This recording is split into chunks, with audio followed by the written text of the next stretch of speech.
না, এটি ইতিমধ্যে শুরু হয়েছে। আসলে এটি যেদিন এই প্রবল বর্ষণ হয় তখন থেকে তো যোগাযোগ এবং আমাদের প্রবাসীদের সাথে সংযোগ স্থাপনটা খুব দুরূহ ছিল, কষ্টসাধ্য ছিল। তো আমরা তাদের সাথে আমাদের কমিউনিকেশন এস্টাবলিশ করেছি। হ্যাঁ, এখন আমরা আমাদের কার্যক্রম শুরু করেছি।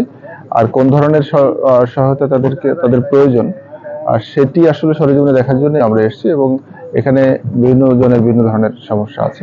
হ্যাঁ, তা যাদের খাদ্যের প্রয়োজন তাদেরকে সেরকম আমরা সহায়তা দেব।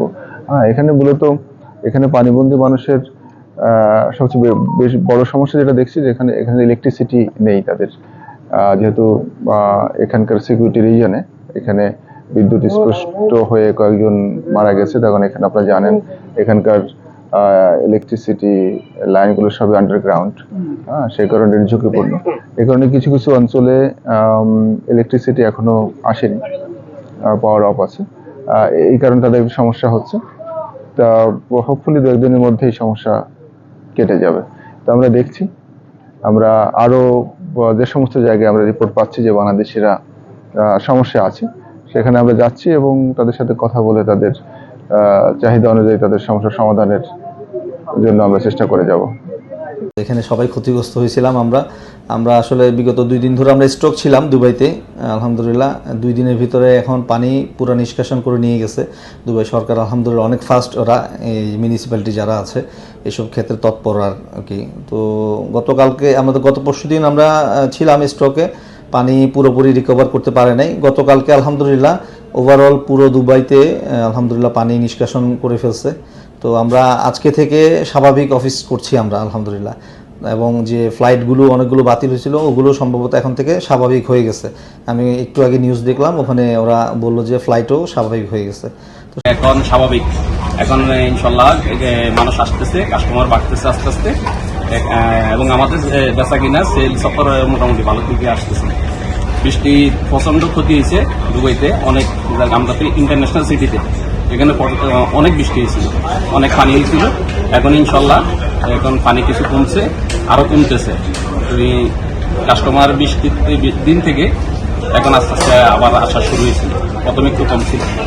গত মঙ্গলবারে ঝড় বৃষ্টি হয়েছে, প্রচুর তুফান হয়েছে। আমাদের এখানে 12টা তাঁবু ছিল, ওই তাঁবুগুলো বাতাসে ঝড়ে উড়ে নিয়ে অন্য মাঝাতে ফেলেছে।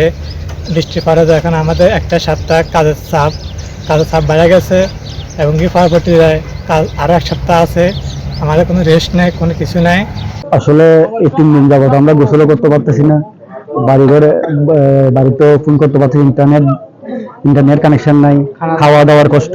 আজকে 3 দিন যাবত আমরা পানির নিচে, রুমের ভিতরে হাঁটু পরিমাণ পানি, গোসলও করতে পারতেছি না, রান্না বান্না তো টোটালি করতে পারতেছি না।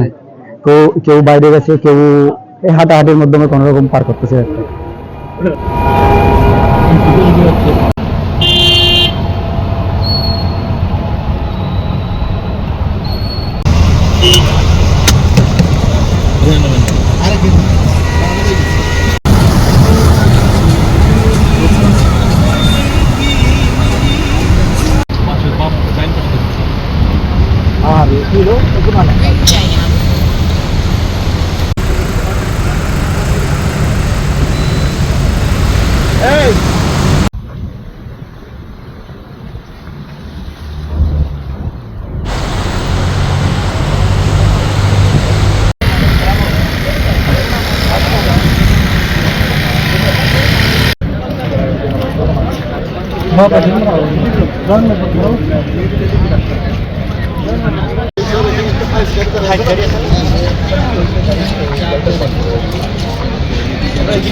প্রত্যেকটা জায়গায় একজন করে আমাদের ফোকাল পয়েন্ট থাকে, এখানে যায় যারা আমাদের সাথে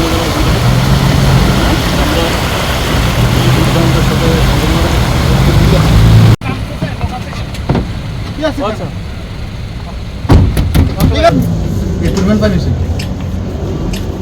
এই পরিমাণ পানি ছিল স্যার। এই যে বালুর বস্তা ছিল, বালুর বস্তা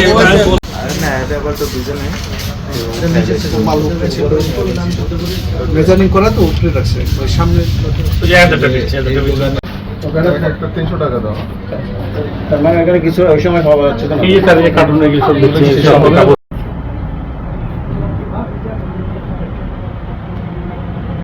ফ্রেশ পানি না দিয়ে ওগুলো এটা ইনসেক্টিভ। এবার নাকি এরা সারা তো চলে না